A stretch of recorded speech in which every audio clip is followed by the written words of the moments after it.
stops LGBT lessons after parents protest. Now look at this picture. You see this man reading a story to a bunch of Muslim children. And the caption says, Assistant Head Teacher Andrew Moffett with pupils at Parkfield Community School in Birmingham.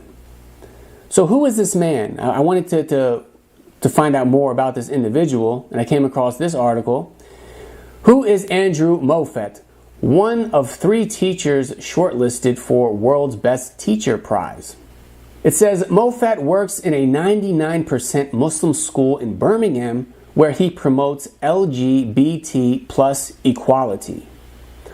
So, it says here in the article that he is gay himself.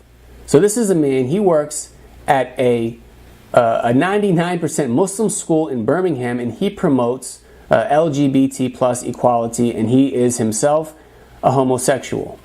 And if we look at this picture, we can clearly see what they're promoting, how they are trying to indoctrinate Muslim children. Are they instilling an Islamic worldview? Are they giving them a strong Islamic foundation?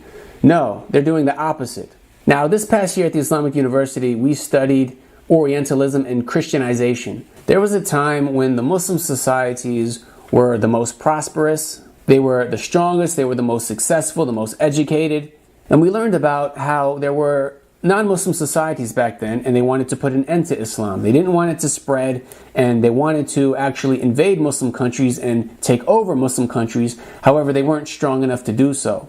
So instead of physically invading, what they did was they relied on psychological warfare. And the psychological warfare has not ceased to this very day. So for example, one of the tactics they would use is if they were going to write a book about Islam, for example, the book might be 85% true. The majority of the information in the book might actually be accurate. However, 15% would be poison.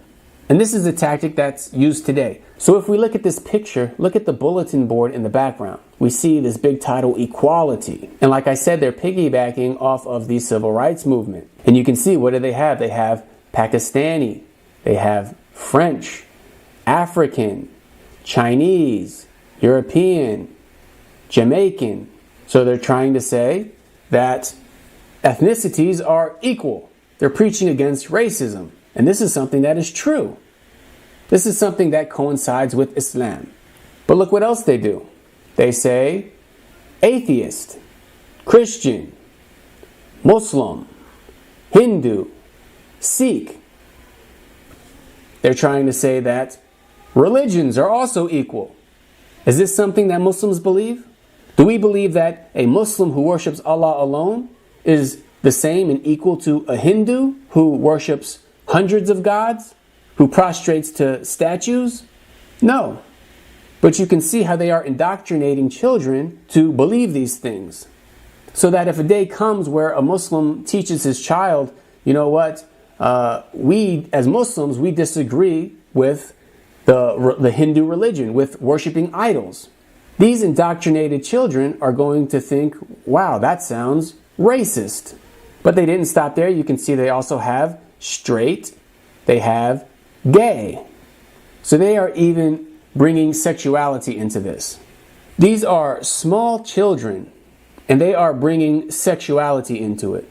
Is that something that Muslims believe? Did Allah teach us that being gay or straight is equal and the same as being Jamaican or Chinese? No, but this is what they're doing. They're trying to indoctrinate our children. And the indoctrination is against Islamic values. So if we continue reading the article, it says a primary school that taught pupils about homosexuality as part of a program to challenge homophobia has stopped the lessons after hundreds of children were withdrawn by parents in protest. Now, look at the language that they use in the article. This is very calculated. This is them spreading an article, spreading news, and they are using certain language to influence you as a reader. So what does it say? Why are they teaching about homosexuality? Well, it's part of a program to challenge homophobia. So they're basically saying we're going to teach children about homosexuality to challenge homophobia. Well, there's another perspective. What if a religious Muslim wrote this article? They might say that a primary school was teaching pupils about homosexuality as part of a indoctrination program to lead these Muslim children away from Islamic values. Is the statement that I said any less true than the statement that they said? No. However, mine has an Islamic perspective and theirs has a non-Islamic perspective. So we have to be careful and notice these things. Notice the words that they use. It says Parkfield Community School in Saltley, Birmingham has been the scene of weekly protests over the lessons which parents claim are promoting gay and transgender lifestyles. So they are promoting, allegedly, gay and transgender lifestyles to little kids. If we do not instill a strong Islamic foundation, they are going to instill a foundation promoting gay and transgender lifestyles.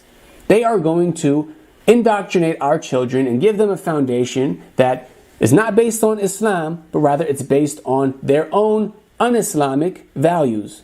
Furthermore, it says on Friday about 600 Muslim children aged between 4 and 11 were withdrawn from the school for the day, parents said. So these are little kids, and I applaud the Muslims for taking them out of school. And as a result of the Muslims protesting and standing up, the lessons came to an end. So this should show us the power that we have as Muslims. If you're going to take your deen seriously, we can actually protect our children. We can actually make a change. But we also need to understand that it's not just this LGBT program that we should be concerned with.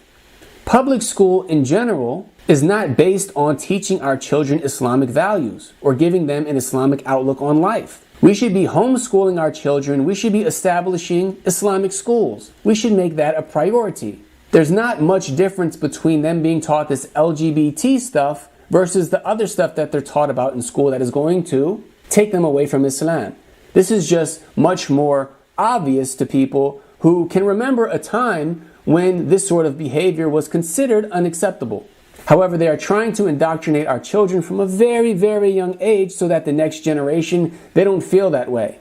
And that being the case, when they are taught about Islam and they see that Islam preaches certain rules and regulations when it comes to sexuality, they're going to look at Islam as if it is racist or bigoted or unjust. So this is a very, very important topic, a very important issue that we need to take seriously and do something about.